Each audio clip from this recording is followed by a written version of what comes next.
नमस्कार, मेरा नाम सौरभ शर्मा है और आप देख रहे हैं एलआर भारत। बिहार विधानसभा चुनाव संपन्न हो चुका है, सरकार बन चुकी है। इसके बाद हम आपको बता देना चाहते हैं कि जिस तरीके से बिहार में सियासत दिन पर दिन तेज होती चली जा रही है। नीतीश कुमार की अगर बात कर ले तो सियासत की कुर्सी पर बैठ तो गए हैं, मगर कुर्सी इतनी कटीलीदार होगी नीतीश कुमार को यह अंदाज भी नहीं था। हम इसलिए कह रहे हैं कि जिस तरीके से एनडीए में आजकल घमासान सा मचा हुआ है, मंत्रिमंडल जो कैबिनेट का बैठक है उसमें स्पष्ट नहीं हो पाया है कि कैबिनेट में कौन कौन से मंत्री रहेंगे। अभी तक यह स्पष्ट नहीं हो पाया है।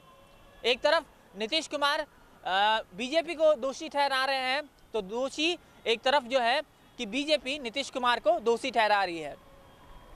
हम आपको बता देना चाहते हैं कि बीजेपी की ओर से नीतीश कुमार को कहा जा रहा है कि लॉ एंड ऑर्डर उनके हाथों में संभल नहीं रहा है। कोशिश जारी है, मगर जिस तरीके से बिहार में लगातार क्राइम का रेशियो बढ़ते चला जा रहा है, हम आपको यह स्पष्ट कर देना चाहते हैं कि बिहार में लगातार हत्या और अपहरण के मामले लगातार बढ़ते चले जा रहे हैं।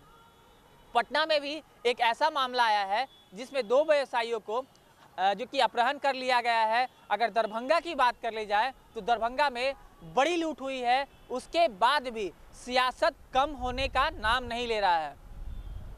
अब हम आपको बता देना चाहते हैं कि जिस तरीके से 2020 विधानसभा चुनाव होने के से पहले जो एनडीए का समीकरण था और महागठबंधन का समीकरण था, इसमें से स्पष्ट नहीं हो पाया था कि महागठबंधन में कौन कौन से दल शामिल रहेंगे और कौन कौन से दल शामिल होकर बिहार विधानसभा चुनाव लड़ेंगे।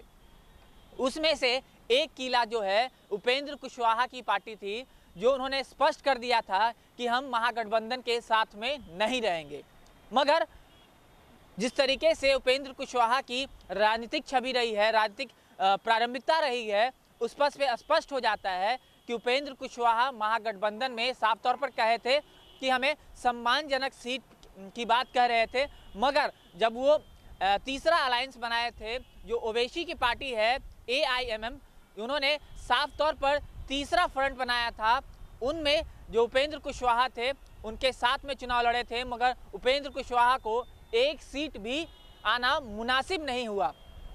मगर इस बीच में बिहार में एक नई पार्टी जो कह सकते हैं ओवैसी की पार्टी है, चुनाव से ठीक पहले बाई इलेक्शन में जो किशनगंज का चुनाव था उन्होंने एक सीट निकालने का काम किया था, मगर बिहार विधानसभा चुनाव 2020 में उन्होंने 5 सीट निकाला और जितने भी सेकुलर पार्टियां हैं उन पर एक दबाव बनाने की कोशिश की गई। ओवैसी के जिस पार्टी ने एक बेहतरीन परफॉर्मेंस किया, उसके बाद हम आपको बता देना चाहते हैं कि उपेंद्र कुशवाहा जो खटकले थे, जो अटकलें थी, वो सामने हो चुकी है। उन्होंने कुछ दिन पहले जो कि उपेंद्र कुशवाहा बिहार के मुख्यमंत्री नीतीश कुमार से मिलकर कहीं ना कहीं मीडिया के माध्यम से ये पता चल रहा है कि उपेंद्र कुशवाहा की जो पार्टी है राष्ट्रीय लोक समता पार्टी, अब जदयू में विलय करेगी।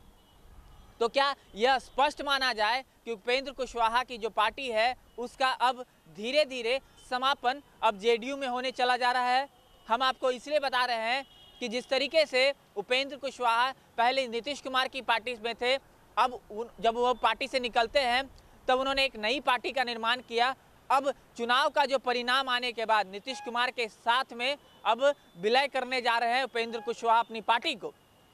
इस बीच जो है कि रालोसपा के बड़े नेता जो हैं माधव आनंद, उन्होंने पहले रालोसपा का दामन छोड़ दिया था।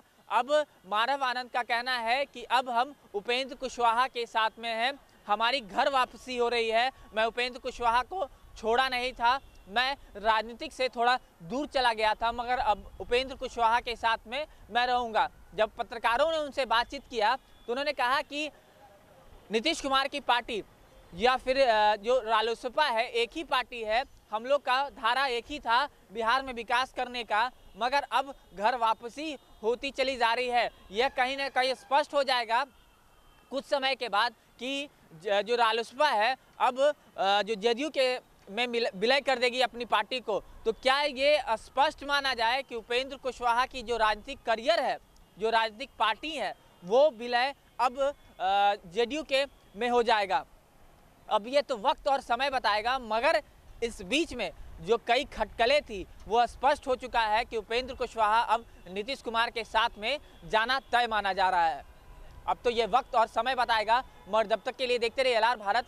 बहुत बहुत धन्यवाद।